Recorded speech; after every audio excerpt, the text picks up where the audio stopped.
बहुत स्वागत आप सभी का बाजार शास्त्र में। जी हाँ, बाजार शास्त्र एक ऐसा शो जो, या फिर कहें कि बिजनेस चैनल्स में पहला ऐसा शो जो समझाता है आपको शेयर बाजार के मनोविज्ञान को। क्या साइकोलॉजी काम कर रही होती है शेयर बाजार में। अब जब साइकोलॉजी की बात होती है तो दिमाग में बात यह भी आती है कि क्यों ऐसा होता है कि जिस सेक्टर में हम निवेशित होते हैं, हम इन्वेस्टेड होते हैं, उस सेक्टर के स्टॉक्स नहीं चल रहे होते बल्कि कुछ दूसरे सेक्टर के स्टॉक्स चल रहे होते हैं। क्या कारण होता है इस साइकोलॉजी का, जान लेते हैं। हमारे साथ शो के एक्सपर्ट सुनील मिंगलानी बने हुए हैं। सुनील, बहुत बहुत स्वागत है आपका। रिकमेंडेड सेक्टर्स में कई बार इन्वेस्टर्स जो है वो इन्वेस्ट भी कर लेते हैं। उन्हें लगता है कि शायद इस वक्त रियलिटी का बूम है या फिर एक शुगर स्पेस का बूम है, वो खरीद लेते हैं। लेकिन उनके साथ ये त्रासदी क्यों होती है, ये ट्रेजेडी क्यों होती है कि जिस सेक्टर में वो इन्वेस्टेड होते हैं वो सेक्टर उस वक्त नहीं चल रहा होता। ये एक्चुअली सबके साथ होता है नॉर्मली। मैं इसको समझाने के लिए एक स्टोरी से शुरू करना चाहता हूँ। एक स्टोरी सुनाता हूँ आपको। एक बार एक आदमी था, वो शहर में गया, नए शहर में, तो वहाँ होटल में खाना खाने के लिए गया वो। तो खाना खाने के लिए गया, उसने खाने का ऑर्डर किया, खाना उसके सामने आ गया। तभी उसने देखा उसके साथ वाली टेबल के ऊपर एक बहुत अच्छा डिश पड़ा हुआ था, बिल्कुल टेम्पटिंग सा, पूरा फ्लेवर्ड, पूरा सजा हुआ, सब कुछ था, अच्छी खुशबू, बड़ा अच्छा खुशबू आ रहा था, पूरा घी मक्खन पूरा। उसने वेटर को बुलाया, इधर आना, ये क्या है। बोला सर ये पालक पनीर है। तो बोले ये हमारा स्पेशल डिश है। वो बोला, वेटर बोला। उसने बोला ठीक है। उसने बोला अब तो खाना मंगा लिया, अभी कल फिर खाऊंगा तो फिर मंगाऊंगा। अगले दिन फिर होटल में गया, वो खाने ऑर्डर दिया, बोला पालक पनीर लेके आओ। अब वो पालक पनीर उसके सामने आया, लेकिन वो इतना रूखा रूखा सा था, अच्छा नहीं था, उस तरह की डेकोरेशन नहीं थी, उस तरह फिर उसने साथ वाली टेबल पे देखा एक और डिश, वो बिल्कुल ऐसे सजा हुआ, अच्छा खुशबू आ रहा, टेम्पटिंग सा लग रहा है एकदम देखने में। उसने बोला इधर बोला ये क्या है। बोला सर ये कोफ्ते हैं, ये हमारा स्पेशल डिश है, आज का स्पेशल है, स्पेशल ऑफ द डे। आज पूरी बात कि हमारा स्पेशल डिश है। उसने फिर अगले दिन फिर आया, अगले दिन उसने ऑर्डर दिया कोफ्ते लेके आओ। कोफ्ते आया, फिर मजा नहीं आया खाने में। एक तो सामने इतना अच्छा डिश पड़ा हो, दूसरा अपना रूखा रूखा सा हो, तो वैसे ही अच्छा नहीं लगता। अगले दिन उसने फिर देखा, फिर कोफ्ते में मजा नहीं आया। सामने एक डिश देखा और पड़ा, उसको बोला ये क्या है। बोला ये जो है स्पेशल डिश है। उसको बोला तुम्हारे से मैं 3 दिन से पूछ रहा हूँ, तुम हर बार मुझे सामने वाले टेबल का बताते हो डिश स्पेशल है, जो मैं मंगाता हूँ वो तो ऐसी नहीं होती। कह रहा सर वो आज का स्पेशल है। राइट, ये आपका जो है पुराना हो गया, वो आज का स्पेशल है। आप हर रोज आते थे, आप हर रोज डिश मंगाते थे जो कल की स्पेशल थी, आज की स्पेशल नहीं। राइट, स्टॉक मार्केट में भी लोग यही करते हैं। I could guess it. आपकी स्टोरी से मुझे गेस ये लग गया था कि आप कहना क्या चाह रहे हैं।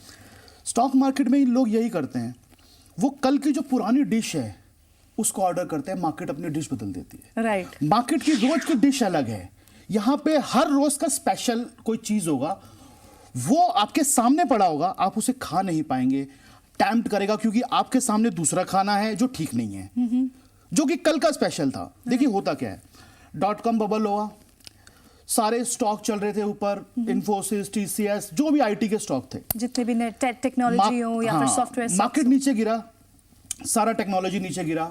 वो कल का स्पेशल डिश था, लोगों ने सोचा आज भी वही मजा देगा, लेकिन उस बार मार्केट ने अपना डिश बदल दिया। मार्केट कौन सा डिश लेके आया नया, real estate, Reliance, oil and gas, ADAG pack, नए नए डिश, नई नई चीजें। अब लोगों को लगा ये तो हम तो गलत फंस गए, क्योंकि टेक्नोलॉजी 8 साल तक परफॉर्म ही नहीं किया, दूसरे सेक्टर उनके सामने चल रहे थे। फिर 2008 आया, फिर सारा मार्केट गिरा। अब वो पुरानी वाली डिश फिर वो खाना चाहते थे, उन्होंने रियल एस्टेट लिया, उन्होंने रिलायंस लिया, उन्होंने ऑयल एंड गैस लगाया, कुछ नहीं चला, मार्केट ने डिश बदल दिया। ITC, Hindustan lever, TTK prestige, जो कंजम्पशन स्टॉक। राइट, मार्केट अपने हॉर्सेस चेंज कर देती है। राइट, यानी इसको आसान शब्दों में समझे। एक बहुत अच्छे एग्जांपल से आपने इसे रिलेट किया कि जिस तरह से शेफ अपनी प्रेजेंटेशन, अपनी फूड की स्पेशलिटी को हर दिन चेंज कर देता है, उसी तरह इस बाजार के जो स्मार्ट इन्वेस्टर हैं, स्मार्ट ट्रेडर हैं, वो रोज कोई ना कोई अलग बेट ले लेते हैं सेक्टर्स पर। बिल्कुल, मार्केट के जो सोच है, मार्केट ऊपर भी जाएगा, मार्केट नीचे भी आएगा, सिस्टम वही काम करेगा, लेकिन हॉर्सेस चेंज हो जाएंगे, हॉर्सेस सेम रहेंगे। हॉर्सेस मार्केट हर बार नए चेंज कर देता है, नए सेक्टर आएंगे, नई चीजें आएंगी, जो पिछली बार नहीं चली, आपके ध्यान में नहीं है, आपने उसको सोचा नहीं, आपने उसको देखा नहीं, वो एकदम से बाहर आएगा। राइट, और जब आपकी नजर में पड़ेगा वो, तब तक वो 300-400% चल चुका होगा। यानी अगर सबसे पहले आपने जैसे स्टार्ट किया एक लाइव एग्जांपल से, अगर हम कुछ साल पहले पीछे चले जाएं तो यानी 97 से 2000 का जो .com बबल का जो टाइम था, ये एरना था जो 4 साल का था, उसमें लगातार आपकी नजर बनी रही होगी कि आपको टेक्नोलॉजी स्टॉक खरीदने, आईटी स्टॉक, .com कंपनीज वाले शेयर्स खरीदने हैं जिनमें एक बबल है, जिनमें एक इन्फ्लेशन क्रिएट हुआ है। क्योंकि वो जब आप खरीद लेते हैं, हाँ, क्योंकि वो स्टॉक जो थे, अब इन्फोसिस का स्टॉक वो 2500-3000 उस समय काफी ऊपर चला गया था, तो एडजस्टमेंट करके बता रहा हूं मैं, तो 3000 के लेवल से वो 1000 रुपए में मिल रहा था, 900 में। लोगों को लगा बहुत सस्ता है और कितना अच्छा चला था ये, लेकिन वो ये नहीं जानते थे कि मार्केट पुरानी चीजों को छोड़ देती है। मार्केट हर रोज नया सेक्टर, हर रोज नई चीज। देखिए, जिंदगी चेंज हो रही है, हमारी लाइफ बदल रही है, रोज नई नई चीजें आएंगी। मार्केट किसी ना किसी नई चीज के ऊपर, जो कि आज अंडर वैल्यूड है, आज वो अंडर वैल्यूड है, लेकिन मार्केट ये इस चीज को सेंस कर पा रही है कि आने वाले समय में इस चीज की वैल्यू बहुत बढ़ने वाली है। मार्केट उस पर बेट करता है जी। स्मार्ट इन्वेस्टर जो है उसको लेते हैं। राइट। सुनील, अगर और आसान शब्दों में व्यूअर कैसे समझे, यानी यहाँ पर क्योंकि आपने एग्जांपल एक दिन का दिया यहाँ पर, यानी ये एक स्पैन ऑफ इयर्स में हो सकता है, कुछ समय, कुछ महीनों में हो सकता है। बिल्कुल, कुछ समय में भी हो सकता है, कुछ महीनों में भी हो सकता है। मार्केट में हम कई बार देखते हैं स्टॉक चेंज होते रहते हैं। अभी इस हफ्ते कोई स्टॉक चले, अगले हफ्ते कोई स्टॉक चले, अगले हफ्ते कोई स्टॉक चले। Right. ऐसे लास्ट 3 महीने में कोई स्टॉक चले, इस 3 महीने में कोई स्टॉक चल रहे हैं। इसी चीज को अगर हम बड़ा कर देंगे, मार्केट ऐसे ही अपने स्टॉक्स चेंज करती है, अपने सेक्टर्स चेंज करती है। आपको अगर इस मार्केट में पैसा कमाना है तो जिस दिन मार्केट में आए उस दिन मार्केट से पूछें आज की आपकी स्पेशल डिश क्या है। चलिए, बिल्कुल आज की स्पेशल डिश पूछिए, स्पेशल मत पूछिए क्योंकि वो पुरानी वाले स्पेशल है। राइट। उससे पूछिए आज की स्पेशल क्या है, और आज की स्पेशल में अगर आप लेंगे, ऑर्डर करेंगे, बहुत अच्छा स्वाद आएगा, बहुत अच्छा प्रॉफिट आएगा। चलिए, एक्चुअली होता ही यही है, क्योंकि एक बबल के चलते, यानी एक हाइप के चलते हम ये देख लेते हैं कि हमारे नेबर ने कौन सा स्टॉक खरीद लिया, मेरे कुलीग ने ऑफिस में कौन सा स्टॉक खरीद लिया। अच्छा, सबसे सुन लेते हैं बात। हालांकि कई बार ये र्यूमर्स काम भी करते हैं, हो सकता है आप सही हॉर्स पे बेट भी लगा पा रहे हो, लेकिन कई बार चांसेस ये भी होते हैं कि शायद आप बासी चीज खरीद लेते हैं, स्टेल चीज खरीद लेते हैं, जिसका समय चला गया वो खरीद लेते हैं। यानी बहुत ज्यादा ये बात का ध्यान रखना पड़ेगा कि आपको अपने मार्केट जिस तरह से अपने हॉर्सेस, अपने बेट्स चेंज करती रहती है, आपको भी अपनी साइकोलॉजी, अपनी जो बेट है, जो सोच है, उसे बदलते रहना पड़ेगा, जिस तरह से एक स्मार्ट इन्वेस्टर सोच रहा है। इसीलिए लोगों को लगता है कि हमारे पास स्टॉक सुज़लोन पड़ा है, हमारे पास पूंज लॉयड पड़ा है, हमारे पास सब कुछ पड़ा है, जेपी पड़ा है, वो नहीं चल रहे हैं और हिंदुस्तान लीवर चलता जा रहा है, आईटीसी चलता जा रहा है, ये चलते जा रहे हैं स्टॉक, कंजम्पशन स्टॉक।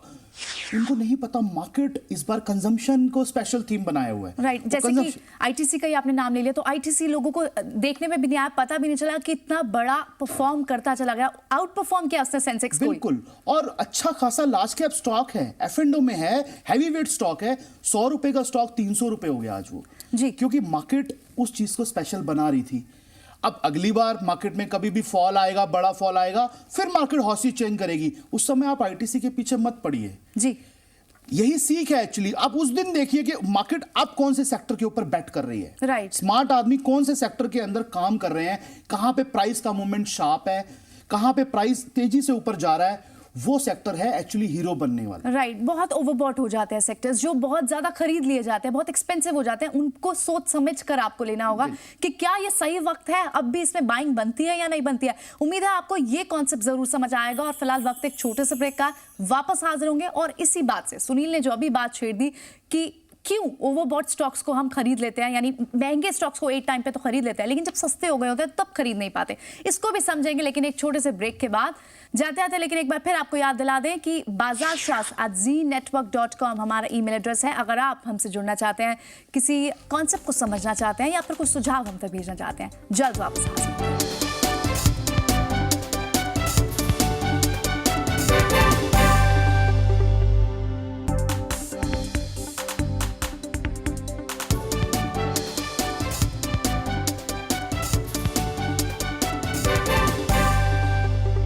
के बाद एक बार फिर आपका स्वागत है। आप देख रहे हैं बाजार शास्त्र और चर्चा सुनील मिंगलानी से बनी हुई है। यहाँ पर सुनील, अभी आपने एक टॉपिक छेड़ा कि कई बार कुछ स्टॉक्स होते हैं जो बहुत ज्यादा चल चुके होते हैं। फॉर एग्जांपल अपने आईटीसी का एग्जांपल ले लिया, इस तरह के कई तरह के स्टॉक्स हैं। अब अगर कई बार ये व्यूवर्स के माइंड में भी क्वेश्चन आता होगा या फिर उनके साथ ये सिचुएशन हो जाती होगी कि कुछ स्टॉक्स इतने एक्सपेंसिव हो गए, अगर एक स्टॉक 1000 रुपए का है, उसको हम 1000 रुपए पर तो खरीद लेते हैं, लेकिन जब वो सस्ता हो गया होता है, 400 का हो गया होता है, 500 का हो गया, तो तब नहीं खरीद पाते। ऐसा क्यों होता है? देखिए, ये सबके साथ होता है। उस समय एक्चुअली जो स्टॉक आज 1000 रुपए का है, उसमें 1000 रुपए का यूफोरिया शामिल है, उसमें 1000 रुपए की न्यूज़ शामिल है, उसमें सेंटिमेंट शामिल हैं, उसमें एक अच्छा सिनेरियो शामिल है, टैम्प्ट लग रही है वो डिश। जैसे हमने लास्ट सेगमेंट में बात किया, वो डिश बड़ी टैम्प्टिंग है, वो अच्छी लग रही है आपको।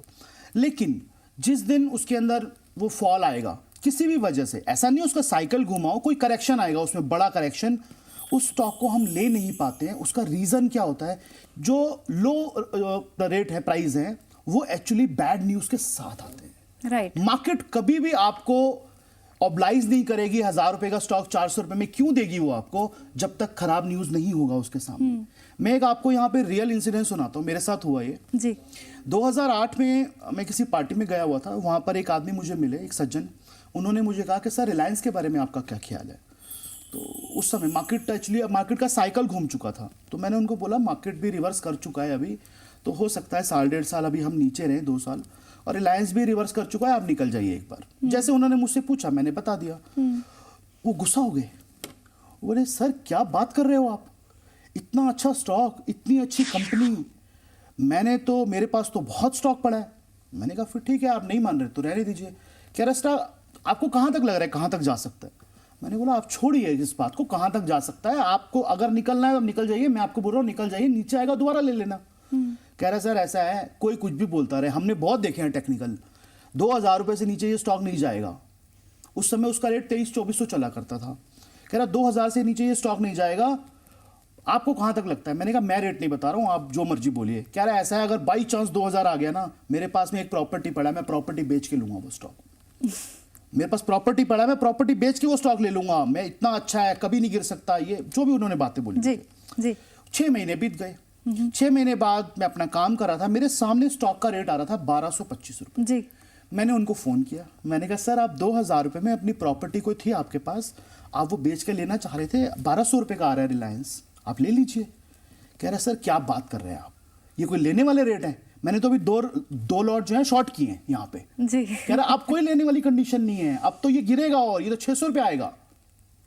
आप सोचिए, मार्केट जो है वो आपकी सोच चेंज कर देती है। आप कौन होते हैं लेने वाले? मार्केट आपको लेने देगी तब लेंगे ना आप। राइट। जो आदमी बोल रहा था मैं 2000 रुपए में प्रॉपर्टी बेच के स्टॉक लूंगा, वो आदमी 1200 रुपए में शॉर्ट कर रहा है। आप सोचिए मार्केट कैसे सोच बदलती है आपकी। राइट। हमने पहले भी बात किया एक बार ये कि मार्केट आपकी सोच बदल देगी, लेकिन समझदारी उसमें है कि आपकी सोच बदले पहले। अगर उसकी पहले सोच बदल जाती तो वो लॉस तो नहीं खाता। जी बिल्कुल, यानी लोगों को देखने के बाद, लॉस घाटा होने के बाद अगर आप सोच बदलते हैं कोई तो नुकसान आप ही को झेलना होगा। मार्केट जो है उस समय 1200 का रेट अच्छा था एक्चुअली जी, लेकिन वो ले नहीं पाया क्योंकि उसके साथ इतनी बैड न्यूज लगी हुई थी, पूरा वर्ल्ड कोलैप्स कर चुका था, यूएस में प्रॉब्लम थी, इंडिया में प्रॉब्लम थी, इन्फ्लेशन थी, सब कुछ था। होगा जिस दिन प्राइस नीचे आएंगे उस दिन ऐसा होगा। आप सोचते हैं जब क्लैरिटी हो जाएगा ना मैं उस दिन खरीदूंगा, लेकिन आपको ये नहीं मालूम जिस दिन क्लैरिटी होगा ना उस दिन रेट भी क्लैरिटी वाले होंगे। बिल्कुल। उस दिन जिस दिन सब कुछ ठीक होगा उस दिन प्राइस भी ठीक होगा। राइट। उस दिन प्राइस कम नहीं होगा। आपको वहां पे देखना है कि यस ये चीज ऐसी है कि इसको लिया जा। आप 3000 रुपए में एक स्टॉक को लेने को तैयार हैं, 1200 रुपए में उस स्टॉक को लेने को तैयार नहीं। यानी सुनील, हम कई बार ये कहते हैं कि स्टॉक मार्केट साइकिल्स में चलती है, करेक्शन जरूर आएगी, किसी भी स्टॉक की करेक्शन आएगी, लेकिन आपको ये समझना होगा कि ये करेक्शन है टाइम वाइज या प्राइस वाइज की करेक्शन है, या फिर ये कोई बैड न्यूज के चलते लगातार नीचे चला आ रहा है स्टॉक। इन दोनों में डिफरेंस करना होगा आपको। बिल्कुल। आज अगर किसी स्टॉक की साइकिल रिवर्स हो चुकी है उसके सिम्टम अलग होते हैं, नॉर्मल करेक्शन है उसके सिम्टम अलग होते हैं। राइट। अब रिलायंस इंडस्ट्रीज जैसा स्टॉक है, एग्जांपल हमने लिया, अब वो स्टॉक ठीक है 3000 लगाया, 3500 लगाया, उसके बाद में अगर आपको 1200 रुपए में स्टॉक मिल रहा है 1000 का लो लगा के, तो वहां पर लेना बनता है। राइट। चाहे हो सकता है उसने 4 साल आगे भी परफॉर्म नहीं किया और वो 2000 के आसपास ट्रेड करता रहा, लेकिन फिर भी वो रेट अच्छे थे जी। वो ऐसे नहीं थे रेट के वहां पे लिया ना जा सके। लेकिन वहां पे क्या होता है, लोगों को जो आसपास का एटमॉस्फेयर, जो नॉइस होती है वो परेशान कर रही होती है। वहां पर वो सोचते हैं नहीं छोड़ो अभी नहीं लेना है, अभी जब सब ठीक हो जाएगा तो लेंगे, लेकिन जब सब ठीक हो जाएगा तो प्राइस भी ठीक हो जाएगा। और यही कोशिश है हमारी कि इसी मनोविज्ञान को आपको समझाएं कि क्यों इस तरह की बातें हो जाती है, कौन सी बातें हैं जो आपको,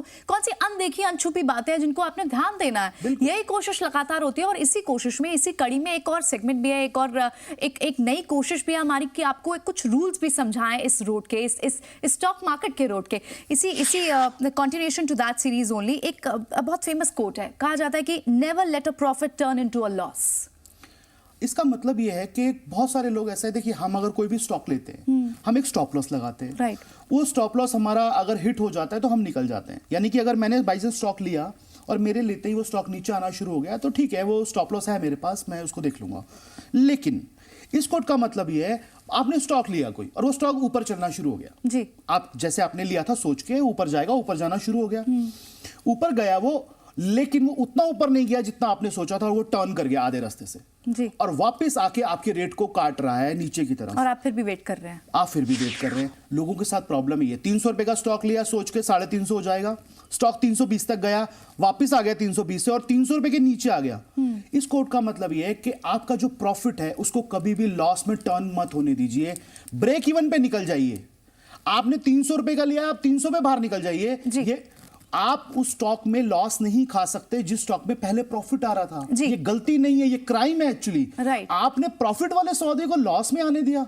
लॉस में सौदा है तो ठीक है, समझ में आ रहा है कि आपने लिया और वो लॉस ले रहा है और आपका स्टॉप लॉस है, ठीक है, लेकिन ये सौदा प्रॉफिट में था, राइट, वो लॉस में आ गया, या फिर एक रेंज में था, आपको कुछ नहीं दे रहा, वो लॉस में चला गया, तो समझ आता है, लेकिन प्लस का स्टॉक नेगेटिव में आने दिया, ये गलत है, इसको नहीं कर सकते। जी बिल्कुल। एक और गलती कर लेते हैं इसी के साथ, लोग देखते हैं जब लॉस हो रहा है तो उसे एवरेज भी करने लग जाते हैं। इसीलिए कहा जाता है डोंट एवरेज योर लॉसेस।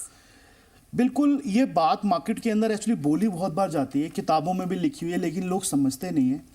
जब भी स्टॉक आपने लिया है और आप किसी स्टॉक में गलती से ट्रैप हो गए, स्टॉप लॉस आपने नहीं लगाया था और आप नीचे आ गया, आप उसको अगर होल्ड कर रहे हैं किसी भी वजह से, कोई उसका सपोर्ट एरिया है, आपने किसी से सलाह लिया है, लेकिन प्लीज वहां पर एवरेज मत कीजिए जी।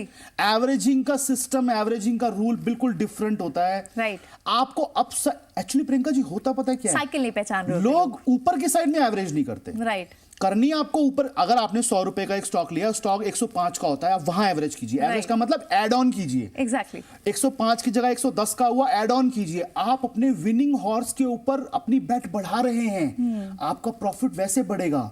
लेकिन आप क्या करते हैं, 100 का स्टॉक 80 आया, वहां पे ले लिया, फिर और नीचे आया, फिर वहां पे ले लिया, फिर वो स्टॉक धीरे धीरे 30 रुपए आता है, फिर हम बोलते हैं सर हमारी तो किस्मत खराब है, ये स्टॉक मार्केट तो जुआ होता है। जी, ऐसा नहीं है, एक्चुअली आप गलत काम कर रहे हैं ना, तो गलत होगा आपके साथ। राइट, आप साइकिल ही नहीं पहचान रहे होते। तो चलिए, ये 2 रूल्स है जो आज जिनको पर हम स्ट्रेस जरूर करना चाहेंगे कि आप एक never let your profit into a loss, and second don't average your losses. वक्त एक छोटे से ब्रेक का है यहाँ, लेकिन वापस आएंगे तो एक स्टॉक समझेंगे सुनील मिगलानी से, जो होगी उनकी पोजिशनल कॉल्स और क्या वजह है, टेक्निकली क्या रीजंस देख रहे हैं स्टॉक को चुनने के, वो भी समझेंगे। जल्द वापस हाजिर होते हैं, कहीं मत जाइएगा। लेकिन जाते जाते अपने व्यूवर्स को ये भी याद दिला दें, अगर आप हमारे पुराने एपिसोड्स मिस कर चुके हैं, नहीं देख पाए उन एपिसोड्स को जब उन्हें टेलीकास्ट किया गया था, तो आप वो सारे एपिसोड्स यूट्यूब पर देख सकते हैं। छोटा सा ब्रेक और जल्द वापस हाजिर होते हैं।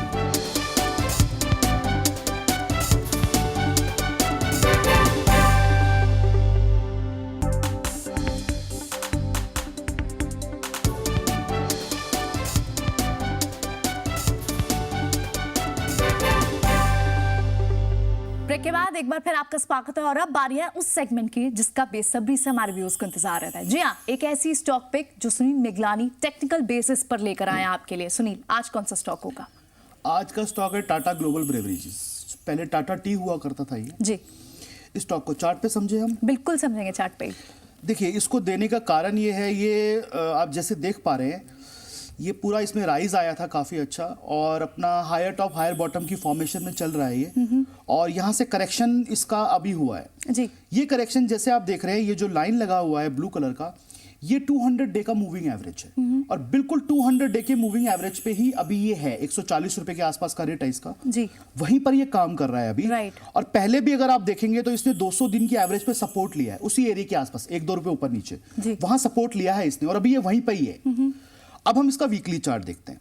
वीकली चार्ट में आप जैसे देखेंगे कि लास्ट टाइम का जो टॉप बना हुआ था इसका, ये 135-36 रुपए का रेट है।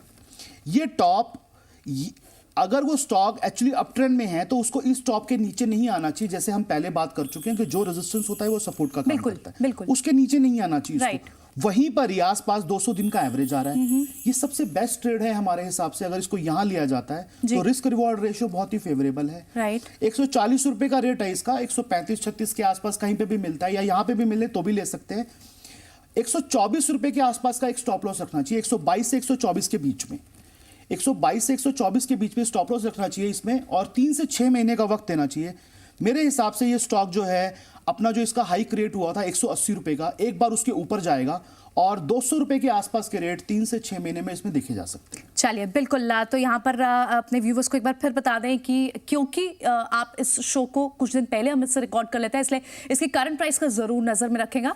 लेकिन जो प्राइस अभी बताया, जो रेंज बताई सुनील ने, क्योंकि 200 DMA एक इंपॉर्टेंट क्रूशल एवरेज के आसपास है, ये सबसे बड़ा रीजन है इसको पिक करने का। क्योंकि हमारी कोशिश सुनील यही रहती है कि सिर्फ स्टॉक पिक ना दी जाए, व्यूवर्स को उसको समझाया जाए कि वो क्यों। और मैंने पहले भी बोला है, चार्ट चेंज होगा, हम भी चेंज होंगे, आपको भी चेंज होना है। जो आज दिख रहा है हम वही बोल रहे हैं। बिल्कुल, मेरा कोई पर्सनल कुछ नहीं है इसके अंदर। जो दिख रहा है, जो चार्ट बोल रहा है, आपको दिखाया गया है, जो चार्ट बोल रहा है हम वही बोल रहे हैं। अगर कल चार्ट घूम जाता है 122 रुपए के नीचे, अगर ये चार्ट चला जाएगा तो इसमें एक बार रिवर्सल आ जाएगा, वहां पर आपको बाहर निकलना है। 122 के ऊपर जब तक ही है आप इसको होल्ड कर सकते हैं, 3 से 6 महीने 200 रुपए के रेट इसमें आ सकते हैं। चलिए, यानी रिस्क सिर्फ 10 से 12 रुपए का और रिवॉर्ड है यहाँ से कम 50-60 रुपए का। चलिए, तो लेवल से एक बार फिर से व्यूअर्स नोट कर लें। स्टॉप लॉस रहेगा 122 से 124 रुपए के नीचे। ये 200 DMA के जो इसका एक इंपॉर्टेंट सपोर्ट हो सकता है, उससे नीचे का एक लेवल है और टारगेट यहां से। लेकिन नजरिया जरूर रखें ध्यान, 3 से 6 महीने के लिए आपको इन्वेस्टेड रहना होगा अगर आपको इसमें मुनाफा चाहिए। लेकिन क्योंकि सुनील भी क्लियर कह रहे हैं, टेक्निकल बेसिस पे इस चार्ट को लिया जा रहा है। अगर कुछ रीजंस चेंज होते हैं, कोई भी न्यूज फ्लो चेंज हो जाती है या फिर टेक्निकल फॉर्मेशन चेंज हो जाती है, तो आपको अपने स्टॉप लॉस को जरूर ध्यान रखना। अगर 122 से नीचे चला जाता है, सौदा को जरूर काट देना है। इसी के साथ सुनील, कोई डिस्क्लेमर आपका? ये स्टॉक मैं होल्ड कर रहा हूं और हमारे जो भी क्लाइंट्स हैं उन सबको बताया गया है ये स्टॉक। चलिए, बिल्कुल शुक्रिया सुनील, शो में बने रहने के लिए, ये सारे कॉन्सेप्ट्स को समझाने के लिए, स्टॉक पिक देने के लिए। उम्मीद है हमारे व्यूवर्स को इससे मुनाफा जरूर हो और उम्मीद हमारी ये भी रहती है कि व्यूवर्स की ज्यादा से ज्यादा क्वेरीज को इस शो में शामिल किया जाए। वो तभी मुमकिन है जब आप हमें मेल करेंगे। bazaarshastr@zenetwork.com हमारा ईमेल एड्रेस है, जिस पर आपको अपना सवाल भेजना होगा। किसी कॉन्सेप्ट को समझना चाहते हैं, कोई किसी भी मनोविज्ञान के किसी साइकोलॉजिकल टॉपिक को समझना चाहते हैं, किसी टेक्निकल टर्म को समझना चाहते हैं, शो में सवाल जरूर पूछें। अगले हफ्ते फिर होगी आपसे मुलाकात, तब तक के लिए दीजिए इजाजत। नमस्कार। चोर जानता है मैं कहां फंस सकता हूं, मुझे कहां दिक्कत आ सकती है, उसके लिए पहले वो चीजें तैयार करके जाता है। जुआरी होता है, वो लेता है अननोन रिस्क, राइट। इसलिए वो कहता है मैं ज्यादा बड़ा रिस्क ले रहा हूं। एक्चुअली बड़ा नहीं है वो रिस्क, वो अननोन रिस्क है। वो कितना भी बड़ा हो सकता है। चोर को मालूम है मैं कहां तक फंस सकता हूं।